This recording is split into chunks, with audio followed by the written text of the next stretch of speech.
This is PowerPoint 1.5 on Westward Migration in the late 19th century. It kind of follows from what we've been talking about, particularly agricultural development. We talked at some length in the last one about agricultural development and the expansion of the agricultural sector and the strain that this put on the banking sector, which combined with the strain placed on the banking sector by industrial development. What we want to see here is what paved the way for that agricultural development. And unfortunately, in one of the less glamorous stories from American history, most of it had to do with the virtual genocide of the native populations of North America, which really predates this a considerable margin. We have the Powhatan War in Virginia in the 17th century between Jamestown Colony and the Powhatan Indian Alliance. We have the Pequot War up north in Connecticut. We have King Philip's War, which was antecedent to that. Black Hawk's War, we see there in 1832. Really, what accelerates the destruction of the Native Americans and what accelerates the push westward was Andrew Jackson's Indian Removal Act of 1830. This pushed all of the Indians west of the Mississippi, and this is what created the very famous, or infamous, I suppose, is a better word for it, Trail of Tears for the Cherokee Indians when they were pushed out to Oklahoma, and approximately 25% of the population died of malnutrition, of exposure, and of other natural causes. The Black Hawk War in 1832 was the native reaction to the Indian Removal Act. The Black Hawk Indians up in Illinois decided to try to retake some of the land that they'd been pushed out of as a result of the Indian Removal Act. And it was actually generally successful for Black Hawk. The United States agreed in one of a large series of agreements, which will ultimately all of them be broken, to not take any more Indian land except by purchase and agreement by the Indians. Now, kind of the final chapter of this is probably the most famous one. This is the one you see principally in a lot of the Old West movies, which is the beginning of the first of the Sioux-Cheyenne Wars. In 1864, now the United States is at this point pushing into what is eastern Colorado, and they've pushed again across Kansas and Oklahoma, and they're pushing into eastern Colorado. And the agreement was that they would not, by force of arms, push any Indians out of their territory. They would do it pursuant to the agreement that was made in the Black Hawk War by purchase or by agreement. But this didn't work out well because the United States was expanding at a precipitous rate. And mostly it was cattle ranching and mining interests that were pushing into the Rocky Mountains that weren't happy at the pace with which this was taking place and weren't satisfied with the idea of purchasing the land for the Indians. And so they convinced the American government to move against the Cheyenne in southeastern Colorado. And you see there the Sand Creek Massacre, which slaughtered about 800 of them. Now, as a result of this, the Lakota Sioux and the Cheyenne will form an alliance and go to war with the United States between 66 and 68. And it is a generally successful war for the Indians. And that's going to be the case with most of the actual military contests, is they're actually generally successful for the natives. And that's because the United States is having difficulty projecting force into the West. What you have to understand is that the West is the frontier of the United States. And the railroad system hasn't reached its full development. That won't happen until really the late 1880s and 1890s. And so there's a difficulty in projecting force. And so U.S. forces are always outnumbered. Okay, they're sparse at best. The Sioux will be led by Red Cloud in this war, and as a result of the success, they'll have the Second Treaty of Fort Laramie, which calls for the United States to withdraw from all Indian territory, and again, any Indian land to be purchased will be purchased by agreement from the Indians and not taken by force of arms. yet another in the long slew of treaties that will be violated by the United States. Now, in the Second Sioux War, what precipitates this is massive amounts of gold discoveries in the Dakotas. Also, you have silver discoveries and gold discoveries in Colorado. The Sioux resistance will be led by the famous Sitting Bull and somewhat less famous, though more capable as a military commander, Crazy Horse, who to this day they don't know where he was buried. Crazy Horse, I have a little statue of Crazy Horse, actually. Crazy Horse was killed in battle and was buried somewhere in the Black Hills of Dakota, and they don't have to this day a marker for his grave. They have no idea where he was buried. We have two famous battles, of course, here. The first is the Battle of Rosebud, and the second, the famous Battle of the Little Bighorn. In the Battle of Rosebud, in both battles, Crazy Horse was commander of the Sioux, not Sitting Bull. Sitting Bull was present at the Battle of the Little Bighorn, but he wasn't in overall command. Crazy Horse was. And in both cases, the Americans are overwhelmed by superior numbers. And particularly in Custer's famous last stand, at the Battle of Little Bighorn. The Battle of Little Bighorn is in Wyoming. I've actually been there. My family was from Wyoming originally, and we went out there, and it was really something to behold. Custer himself, of course, will be killed, and the 7th Cavalry of 264 men will be entirely slaughtered. This was a classic example. If we read Sun Tzu, this was a classic failure of Sun Tzu's tactical approach. Custer entirely overestimated his own capabilities and underestimated the capabilities of Crazy Horse and the Sioux, and as a result were crushed. U.S. reinforcements will arrive. Crazy Horse will be forced to capitulate and ultimately killed. Sitting Bull flees into Canada, where he does not fare well because of the harsh climate, and he'll be forced to return and surrender. And this will begin, from this point forward, this is really, you see 1881. This will begin a new strategic approach by the United States. They kind of toyed with it before, but now they're going to bring it fully online in full force. They're no longer really going to contest the issue militarily with the Indians. The Indians, the difference is that with the exception of cavalry forces, the U.S. military is extraordinarily slow. This is because of their reliance on artillery, and so they tend to be very slow. They move rather like an elephant, actually. Whereas the Indians are extraordinarily fast because they're all horse soldiers. And so the Indians can just simply outmaneuver them in guerrilla campaigns, which is what they do. They do that in the First and Second Sioux Indian Wars to great success. And so what the Americans are going to do instead is a war of attrition. The war of attrition is based on what is referred to as the buffalo hunt. And the idea is a simple idea.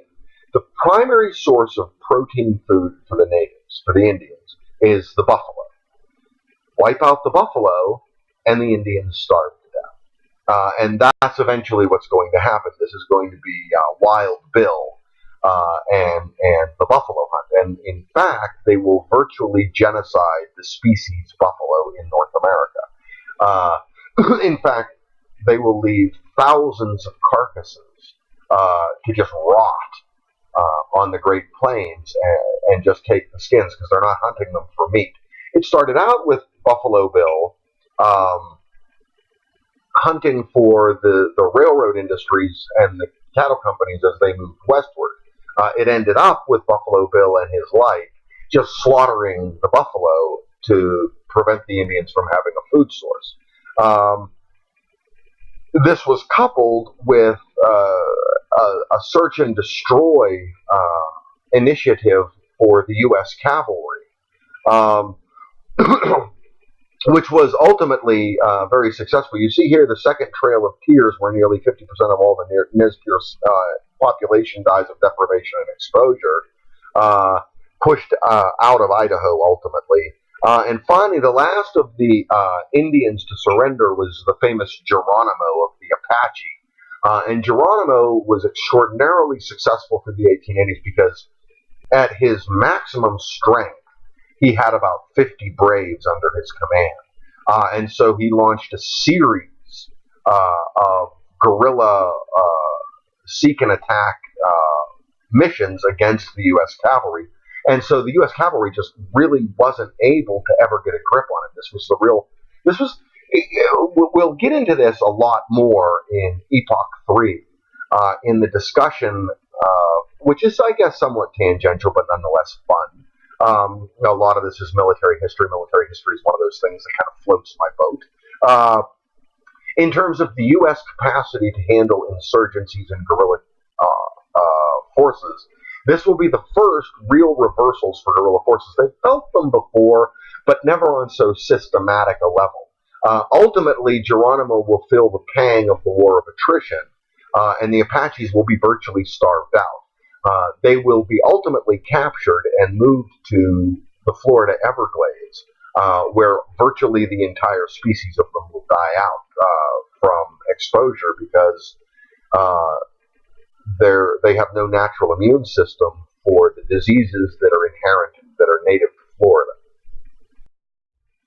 Now, as a result of these, the United States will finally pass the Dawes Act. This calls for the Americanization of the Indians and the assimilation of the American Indian population into American culture, which actually will never fully be implemented. They won't even attempt to implement it until the 1970s, and even to this day, it's not been fully implemented. Predicated on the 1862 Homestead Act, each Indian family will be given 160 acres of land to cultivate. Now, the Homestead Act says you can have 160 acres of land for free, you pay the government a tax, and you cultivate the land. It does not, however, stipulate the quality of the land.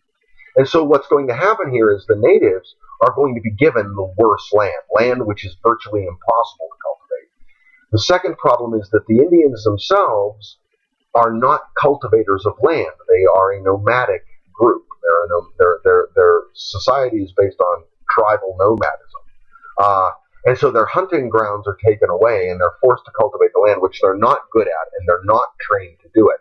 So large portions of their population will starve out. And actually, the Americanization of the Indians really hasn't ever been fully implemented, as I said before. Native American reservations are sovereign nations. We talked very briefly before about how there is this myth that the United States was isolationistic through the 19th century and didn't get involved in international politics. We're going to see when we deal with the Epoch 2 and the idea of the development of the American Empire that this isn't true. All of the actions against the Native Americans, all of the actions against the Indians count as U.S. foreign policy. The Indian nations are all independent sovereign nations. The reason that they're usually discounted is because, one, they're indigenous to North America, and two, they're technologically inferior. They're not a European type society, and so they're not considered as sovereign nations, which is, I think, particularly Eurocentric and actually kind of borderline racist when it gets right down to it. They were sovereign nations, and in fact, the Native American Indian reservations, the Indian reservations today, are sovereign nations. Okay? As a result of that, it was kind of funny. A few years back, when the state of Pennsylvania started cranking up tobacco prices and cigarette prices, we started buying them. My mother and I started buying our cigarettes over the internet. And we would invariably get them from Native American reservations because Native American reservations were not subject to the cigarette taxes. Okay, well, the state of Pennsylvania tried to sue everybody in the state of Pennsylvania who'd bought cigarettes over the internet for back taxes. And so they went to the Indian reservations. We got ours from an Indian reservation actually in New York, of all places, to get all the list of names and addresses of all the people in the state of Pennsylvania that had bought cigarettes. And the ones that we were dealing with, which was the Oneida Indians, told the state of Pennsylvania to go pound salt. They're not subject to U.S. law because they're sovereign nations. Okay, that's kind of a little tangential story. Now, the final stage is we have the opening of the Oklahoma Territory in 1889. Now, the problem, of course, with this is under the Indian Removal Act of 1830, the Oklahoma Territory was set aside for Indian reservations. When you open the Oklahoma Territory to settlers, that rather contradicts that agreement with the Indians, as has happened so many times before. This is where the idea, the Oklahoma University's nickname is the Sooners. This is where Sooners comes from. Sooners refers to groups of settlers that arrived in Oklahoma and began to settle the territory prior to April 1889. It was in the wind as of the fall of 1888 that Oklahoma was going to be open to settlement. And so people started to stream into Oklahoma at that point to carve themselves out pieces of territory under the Homestead Act. A resistance begins to build to all of this through the 1880s, known as the Ghost Dance movement. The Ghost Dance movement is, now, the Dawes Act called for the assimilation of Indians into American culture. The Ghost Dance is a traditional Indian dance ceremony. And so the Ghost Dance itself represented resistance to the Dawes Act. And as the movement spreads through Wyoming and Montana and the Dakotas, the United States intervenes militarily against them. And it's actually a group of paramilitary that engage in the Wounded Knee Massacre in December of 1890. And they slaughter an entire group of Native Americans. This will be later brought up. There will be the final Indian resistance in U.S. history actually takes place in 1974 at Wounded Knee. John, you can look it up. You can Google it. Johnny Little Bear and one other guy who's I can't remember. They cordoned off. There was a series of events, and they ultimately cordoned off the Indian territory there, proclaiming it to be a sovereign nation, which of course by treaty it was. And it was a negotiated settlement ultimately that ended it, though there were a series of execution, of deaths that took place. By the end of 1890, the frontier is officially declared closed. The Indian Wars have come to an end. That was really right after the capture of Geronimo. That's what made them. Now, this leads us to things we've talked about in previous lectures: the growth of the mining industry, the growth of the cattle industry. Industrial growth. Now, the traditional kind of very romantic story is of the individual prospector, like in the Treasure of the Sierra Madres, the individual prospector out there in the Old West with his little pan, panning for gold. Fact is, that doesn't quite ring true. The large deposits of silver and gold that will be discovered, particularly in Colorado and the Black Hills of Dakota. And this is the kind of thing that, for example, if you watch another excellent HBO series known as Deadwood, which was on a few years back, and which I think might be on demand now. My wife and I watched it not very long ago. This characterizes it a little bit more. Any individual prospectors who would find any kind of gold or silver would typically sell it off to the corporations, because the corporations had the financial wherewithal to invest in the kind of hydraulic mining equipment that was necessary to extract the gold and silver in a cost-efficient way and actually make money at it. Now, we've talked at some length, and we'll talk again, especially when we get to monetary conditions, on the strain that all of this growth and development of industry, of agriculture, of mining, all of this strain that this places on the monetary system of the United States. That's largely because the United States is tied to a bimetallic system. Now, what we mean by a bimetallic system is bimetallic means species. Species, gold and silver. Paper money, the value of paper money is determined by its relationship to the supply of gold and silver. If you increase the supply of paper money and don't increase the supply of gold and silver, paper money becomes less valuable, gold and silver becomes more valuable. This is based on a relatively simple economic principle. The principle that the more you have of something, the less valuable it is. Okay? So if you have 1 ounce of gold and $100 of paper money, 1 ounce of gold equals $100 of paper money. If you increase the amount of paper money to $200 of paper money, then that 1 ounce of gold that you have is worth $200 of paper money. Okay, so paper money loses its value unless you increase the supply of gold and silver commensurate to the supply of paper money. Okay, you'll suffer effectively inflation with paper money if you don't do that. What you'll have is inflation. Largely, the consequence of inflation is that paper money loses its value. Okay, well, that's what's going to happen if you don't increase your supply of gold and silver. And so paper money gradually loses its value. And we've talked about this before when we were talking about agricultural developments. We talked about the greenback movement. We talked about a few other things. Well, that's what's going to happen here. Now, as a result of the finds of the finds with a D of the late 19th century, you're going to increase your supply of gold and silver. Okay, that's going to help paper currency hold its value and allow you to expand the paper currency supply. So this is going to release a little, by finding all this gold and silver, it's going to release a little bit of the pressure on the monetary system, but it's insufficient to prevent the ultimate strain. And the last of the finds is really, the last of the gold and silver finds is really going to be in the 1880s. And so what we're ultimately building up to in the monetary system is the Panic of 1893, which I've talked about before, and we'll talk about again. Okay? Well, by the time that hits, there's really not any more gold and silver being found.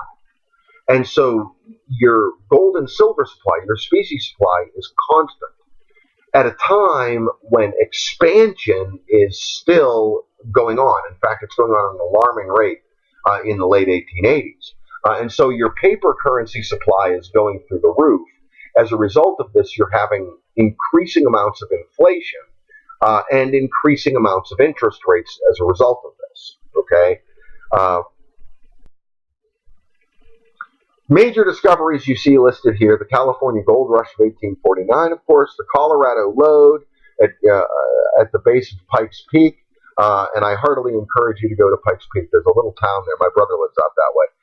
There's a town there called Manitou Springs, which lies at the base of Pikes Peak, and that's actually where the finds were. That's how Manitou Springs started. It was one of the gold and silver mining towns of Colorado after the finds in 1859 and 73. Then you have the famous Comstock Lode of silver in Nevada in 1859. And again, all of these things increase your supply of specie, which helps paper money to hold its value. Okay, remember, as the supply of gold and silver goes up, the value of gold and silver goes down. And relative to paper money, the paper money's value will go up. And what they'll do is they'll start producing more paper money. This is by demand because of the massive economic expansion of the late 19th century. And so ultimately, the supply of paper money will outstrip the increases in the supply of gold and silver. Paper money will begin to lose its value. All right, and we'll cover this again when we get to monetary conditions. Now, corporate mining. I talked about this already. The net result of this will be the formation of these large mining corporations, and the result of that, antecedent to what we talked about, and I think it was PowerPoint 1.3 on organized labor. The miners will begin at this point in the 1890s to form into quasi-labor unions to argue for better wages and better conditions. Antecedent to this development in extraction, we have the development of the cattle industry. Okay, the development of the Chisholm Trail. The Chisholm Trail ran largely from Texas and from the American Southwest, which would link up to the Chisholm Trail, up to Kansas City. What we would do is we would have these wranglers who were cowboys. The cowboys would punch the dogies, so to speak. They would herd the cattle through Oklahoma and Texas into Kansas, ultimately to Kansas City, where the cattle would then be put on trains and shipped either into Wisconsin or to Cincinnati, which were the two centers of the meatpacking industry, where they would then be slaughtered and carved up into steaks. Actually, they wouldn't be carved into steaks. They'd be sold as sides of beef at that point. And then further on down the line, they'd be carved into steaks, and they would later appear on your dining room table. Not my dining room table. I don't eat red meat, but other people's dining room tables.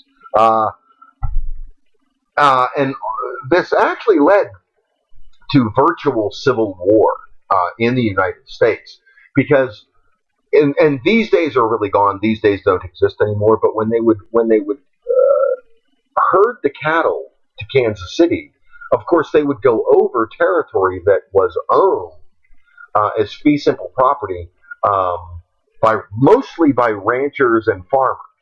Okay, and they would usually attempt to negotiate a fee to allow their cattle to graze and pass through. But failing that, they would resort to force of arms. Brings us kind of to the next point, which is, and these you see the significant cattle ranching companies: the Swan Land and Cattle Company, Three Rivers Land and Cattle Company, the Panhandle Stock Association. These were the ones that dominated. So what we had in extraction, we had the development of these major mining corporations. Well, we're going to have the same thing in the cattle industry. Again, the one of the romanticized things is the individual cattle rancher out there on his ranch, home on the range, free and easy. That's not quite exactly true. For the most part, these guys, the individuals, worked under contract to these major companies. And if they didn't work under contract, if they were freelance, they were largely, in time, forced to work with one of the companies. And that's, the very famous epics of the old American West are the gunfight at high noon in the middle of town where the two gunslingers are there, and it's a question of the quick draw and all that kind of nonsense. That actually doesn't quite ring true. Okay, what you had most of the time was you had most of the cowboys, these gunslingers that are very famous in American history, were largely mercenary forces. Okay, Jesse James being an example, Billy the Kid being an example. Now with Jesse James, he was a mercenary that was hired by one of the cattle companies. And when the cattle companies, when this era kind of came to an end, and the cattle companies stopped having to hire these kind of mercenaries, you had this collection of veteran gunslingers with effectively nothing to do. And so to make ends meet, they would eventually resort to highway robbery, so to speak. Billy the Kid was another example of this. Okay, for the most part, the gunfights that take place are not individual fights; they're organized battles that take place between the cattle companies. Most of them were ambushes. Very rarely were they the kind of honorable, quick draw type of things. They were, for the most part, people being shot while they slept. Billy the Kid, for example, was ultimately murdered while he slept. There's actually some debate about that. Some say he got away. That's a fairly romanticized version. I kind of hold with the idea that what they did was they found out where he was, and they broke into his room one night and shot him while he slept. This is actually the real story of the gunfight at OK Corral. The Earps and the Clantons. The Earps weren't this noble band of lawmen bringing law to the Old West. Quite the contrary. They had been hired to remove the Clantons. The Clantons were bought and paid for by one of the cattle companies, and the Earps were sent to clear them out. And what happened at the gunfight at the OK Corral was it wasn't like a quick draw, even fight where stand up. The Earps laid in ambush and duped the Clantons into coming to the OK Corral on the premise that it was going to be a fair fight, and then just shot them in cold blood. And that's the Old West. That's really what takes place in the Old West. You don't have a lot of fair play the way that it's depicted in the Old Westerns. That's why I don't watch Old Westerns very often. Old Westerns tend to not be terribly realistic. One of my favorite ones, though, that kind of depicts it a little bit better is Unforgiven with Clint Eastwood.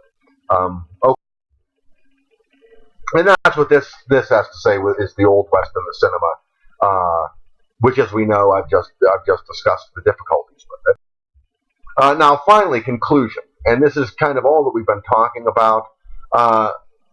We talked about government land policy in PowerPoint 1.4, okay, that facilitated agricultural development. We talked about the development of railroads really in PowerPoint 1.2, which facilitated both the growth of railroad, or the growth of agriculture, and the growth of industry, and the growth, what we've just talked about, of corporate mining and corporate cattle ranching. The result of this is a massive economic expansion in the late 19th century and a large move westward, all of which contributed to the strain on the monetary supply. Despite the fact that you had some significant discoveries of gold and silver, which increased the supply of specie, the expansion that was taking place far outstripped the increase in the supply of specie, and as a result of that, it places a tremendous strain on the credit system, which is one of those points that I've just been driving through your skulls for the last few PowerPoints. And I think that wraps it up for 1.5, if I'm not mistaken. I think it does.